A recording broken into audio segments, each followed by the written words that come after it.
Darian Durant, there he is. If you're watching the stream, you see doubles. Okay, we're opening it up with the cheesy question. Darian, are you ready for Christmas? That is cheesy, huh? Yeah. Not at all. Yeah. I love what Christmas means, and the significance of it. But when it comes to having kids and lining up presents and everything to make sure that they're good, and it's a hassle, man. I mean, it's good to see the smiles on their faces and the joy that they experience, but it's a hassle for us parents, man. It really is. My wife does all the heavy lifting in that, but every year with the big family and all that, it's like, did you get so and so a gift? And I'm like, oh. No. Yeah. You're going to forget someone. It always happens. Yeah. 7-Eleven, 24 hours, gift card time. Mm-hmm. Here I go. Or be cheesy lotto ticket guy. Yeah, I got you some lotto tickets. Kind of a lotto ticket. The other thing you could do, I was just going to say, the other thing you could do, and this is something that a buddy of mine does as well too, gets a couple extra gift cards, right? And then if he forgets, he's always got them in his wallet. And then if he hasn't forgotten anybody, well, then you just use them, right? You just use them up. Smart. Yeah, it's not a bad idea. Trevor Harris, he's getting paid kind of here. Ryder Justin Dunk had the inside info on the contract. It was on 3 Down Nation. Kind of team friendly. What did you think about the contract, Darian? Yeah, I think Trevor, definitely deserves to be up there with the, highest paid guys in the league. So to see him, only come in at about 400, I say only like that's just a little bit of money, but relatively speaking, for him to accept a deal for 400,000 really just says that he's trying to win. He's trying to allow the team to bring in as many guys as possible that can help him and help the organization win. And when you get up there in age, it's all about legacy. It's all about what you can do in the win column. Stats are out of the window at this point. You can see that he's trying to win and trying to help Jo and the staff put guys in place to make that happen. Yeah, and when we were talking to Justin too, it's like, I know you go on the messages here, if you scroll down far enough, and people are like, how is that team friendly? It's not team friendly. He's still getting paid too much money, blah. And it's like, it's still his job. It's still a business. And he's only got a few years, right? Like if all of a sudden accountants, you only could work till you were 43, well, those accountants would want to make a lot of money in their 30s and then early 40s, right? Like it's still a profession, absolutely. Darian. Absolutely. I mean, you have to, especially when you get up there in age, you have to try to squeeze as much money out of the situation as you can that makes sense. You also want to put yourself in a great situation football-wise, but when it comes to financially and being able to take care of your family, it still has to make sense. And I think that in football terms, this is a great deal for the Riders, and it's still a good deal for Trevor. He's getting a good bit of money up front.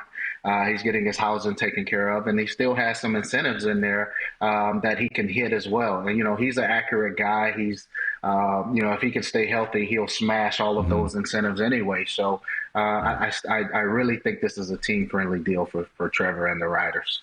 When you were doing your deals, Darian, sorry, Bids, he got 160 signing bonus and then 200 base. Then you got 20,000 in marketing, 14,700 in housing, and 5,000 in travel. Did you have some of those, like the marketing, housing, and travel when you were doing your deals as well? Yeah, for sure. I mean, you want to make sure you're set up housing-wise, that you're comfortable. I mean, that's very important. He may have his family in town. I don't know his situation, but whenever you have a wife and kids and, a situation that he's in, you want to be living comfortably. You don't want to have to worry about that. And there's also some tax implications that come with housing and signing bonuses and things for, us American athletes. We get, breaks here and there when it comes to some of those payments. So I'm sure he structured it in a way that he can try to see as much money as possible from the tax side of things, as well as, just making sure he's good and he's comfortable during the season. Didn't you live on Ellard Way when you lived in Virginia? You lived beside my buddy. I don't know what that rent was. That was a nice pad, though. I don't know what you were paying there. It was a good one. Yeah. Bidsy, go ahead. Sorry, bud. No worries. And we can throw out Darian's address now because he's not there anymore. Otherwise, it might be a little bit of a bad idea back in the day. You'd have a lot of people probably coming by your place.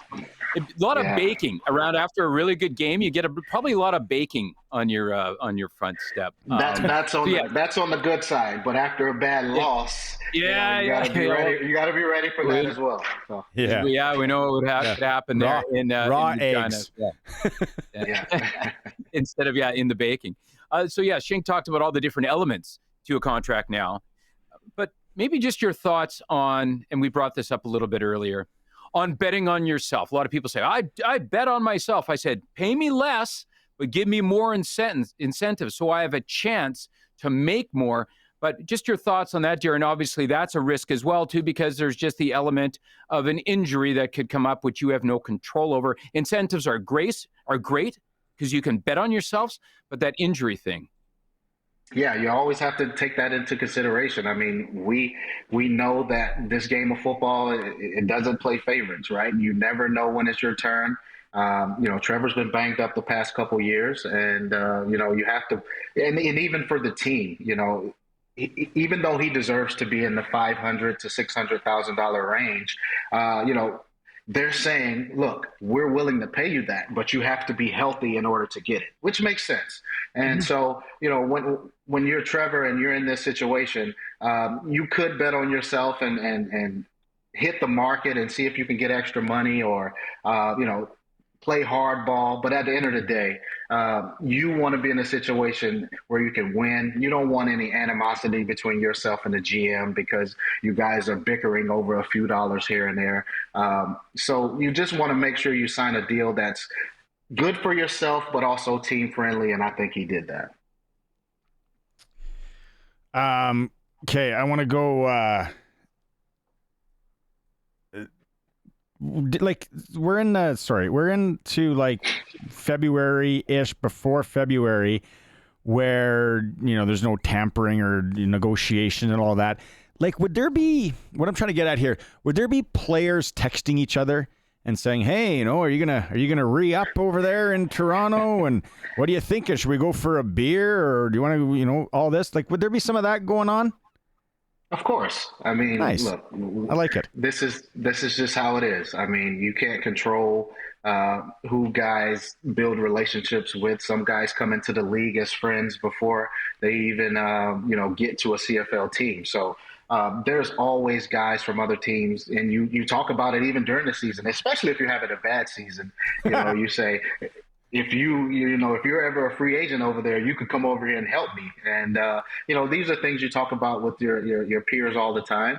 And, I don't see anything wrong with it. I mean, I just think that if you know someone and you have a good relationship with them, then, you guys think and you dream about being on the same team one day and hoisting a Grey Cup one day. So it's just a part of the game. It happens in all sports and on all levels. So it's just not the CFL. There are tons of friends on different teams in all major sports.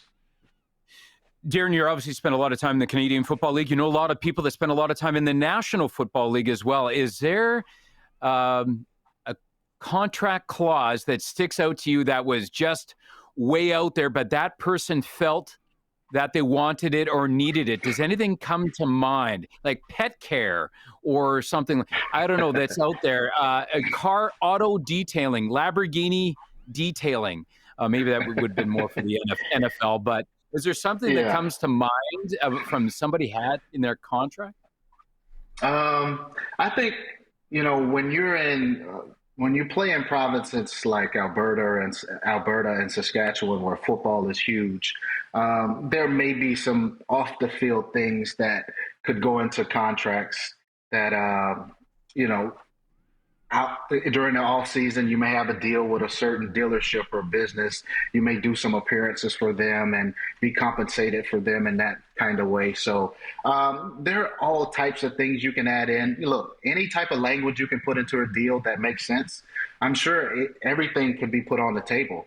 The craziest thing I've seen, and it's not in the CFL, it's just in the NFL, was the Kyler Murray deal, where he had to put in a certain amount of hours of film study in order for him to get paid or get his signing bonus going into the next year, which is crazy because you would think that that's something that he would be willing to do on his own. So when it comes to contracts, that was kind of crazy to me that you have to basically beg a guy or pay a guy to watch film and just do his job, basically. That was crazy to me. One thing I've appreciated about you in the, I don't know, what is it, 9-10 months that we've done this, is you will be honest and you will shoot from the hip. Now, what is your take on 72-year-old Bill Belichick being the head coach of your alma mater at UNC?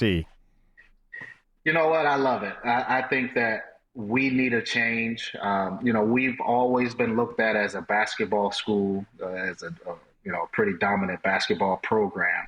And, if you look at the late 90s and early 2000s, we put out a ton of guys into the NFL, and we were, sort of a pipeline to the NFL. So I think that with Belichick coming in, we can get back to that.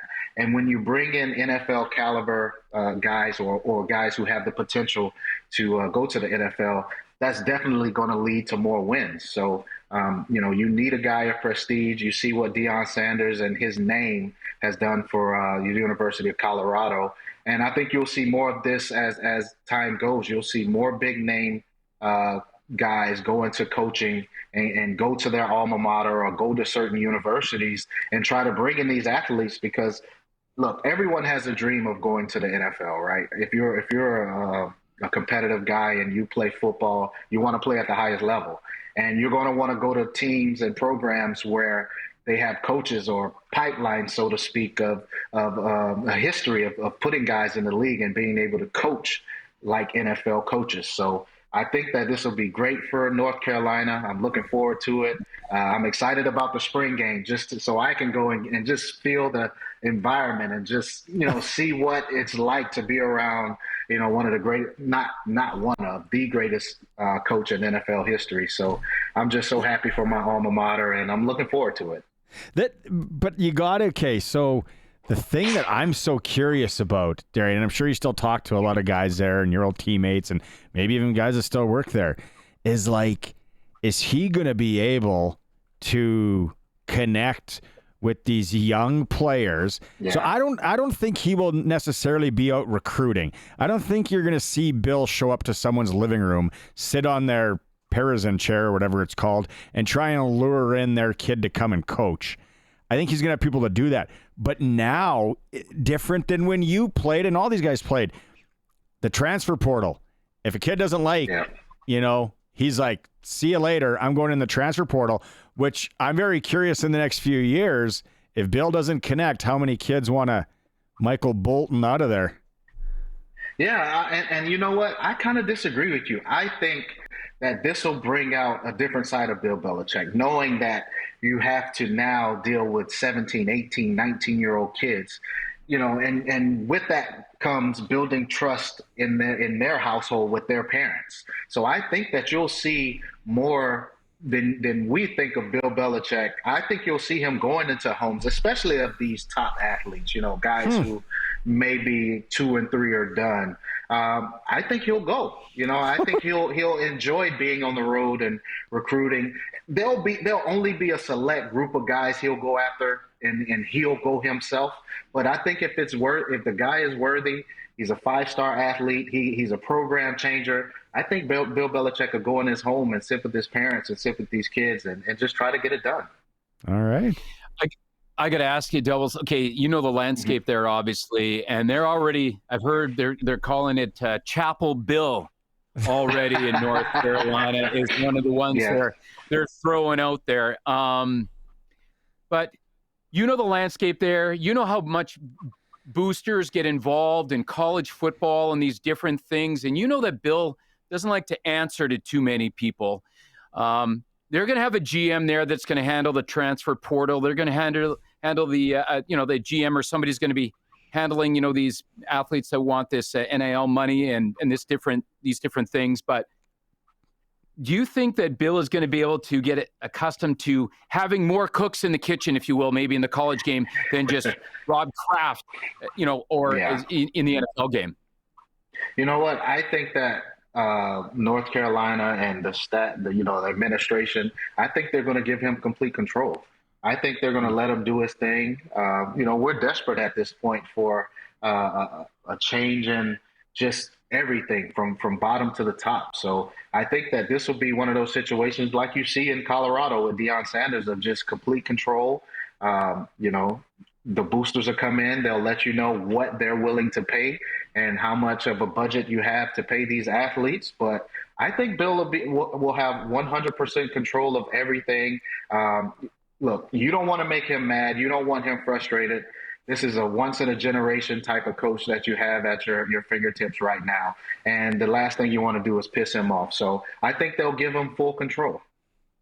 I was just going to say the other one, too, that I think you may be right on there as well, too, and they're throwing out Chapel Bill and all this, that it's going to be kind of his deal.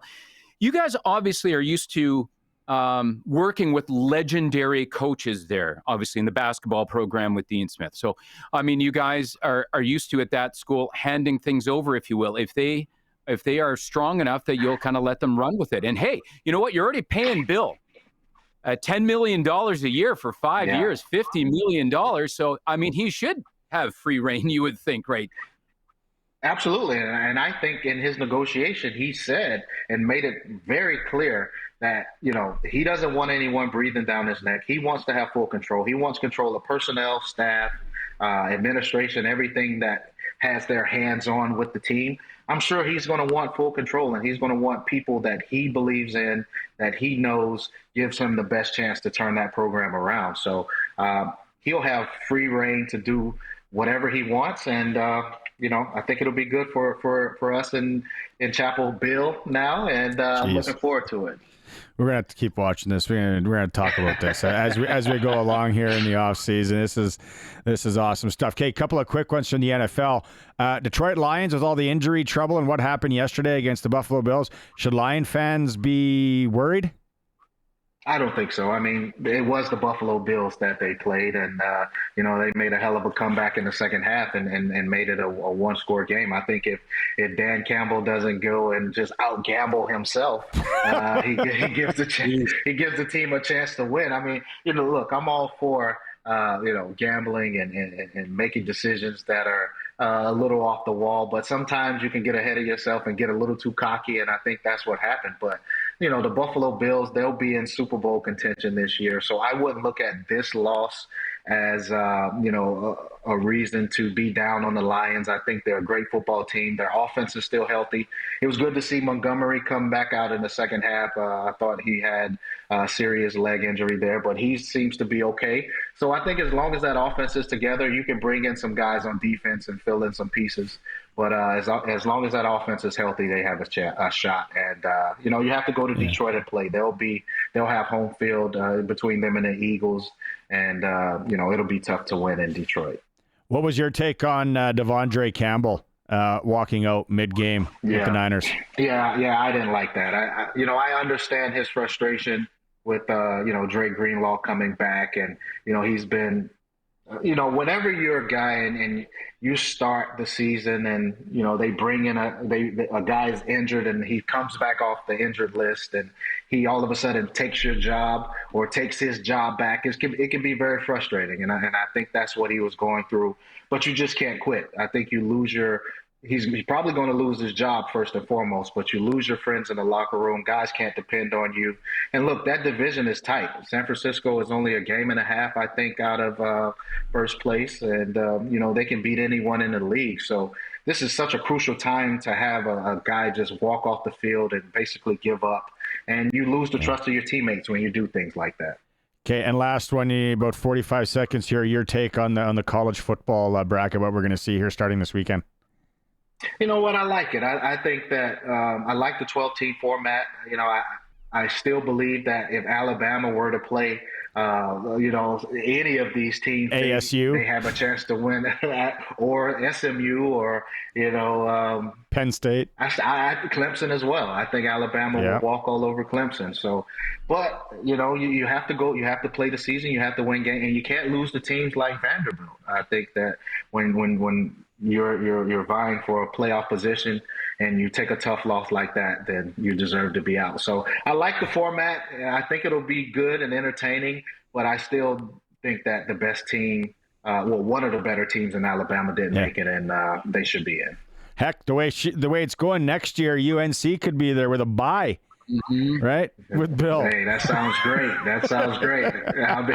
I wouldn't be here. I would be at the game somewhere. So yeah, exactly.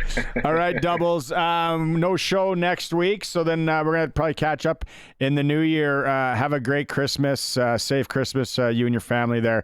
Thanks for everything you've done so far this year. Oh man, thank you, and happy holidays to you guys and Rider Nation as well. All right, Merry Christmas, buddy. Thank you.